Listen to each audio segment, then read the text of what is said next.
চট্টগ্রাম নগরীতে নিরাপত্তা জোরদার ও ব্যবসায়ীর বাসায় গুলিবর্ষণের ঘটনার জেরে বিশেষ অভিযান শুরু করেছে চট্টগ্রাম মেট্রোপলিটন পুলিশ। গতকাল রাতে নগরের 10টি পয়েন্টে একযোগে এস ড্রাইভ নামে এই অভিযান শুরু হয়। এর আগে শনিবার সকালে স্মার্ট গ্রুপের চেয়ারম্যান মোস্তাফিজুর রহমানের বাসায় আধুনিক ও স্বয়ংক্রিয় অস্ত্র দিয়ে গুলিবর্ষণের ঘটনা ঘটে। পুলিশ জানিয়েছে, এরই মধ্যে অভিযুক্তদের শনাক্ত করা হয়েছে এবং সম্ভাব্য আস্তানায় অভিযান চালানো হচ্ছে।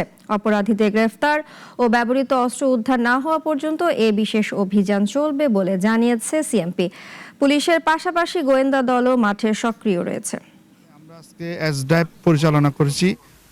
সবাই হালিশহর থানা পুলিশ এখানে অভিযান পরিচালনা করেছে জনমনে স্বস্তি দেওয়ার উপলক্ষে। আমাদের ছিনতাই প্রতিরোধ, মাদক প্রতিরোধ এবং সকল প্রকার ক্রাইম প্রিভেনশন করার লক্ষ্যে আমাদের এই অভিযান আরও অব্যাহত থাকবে।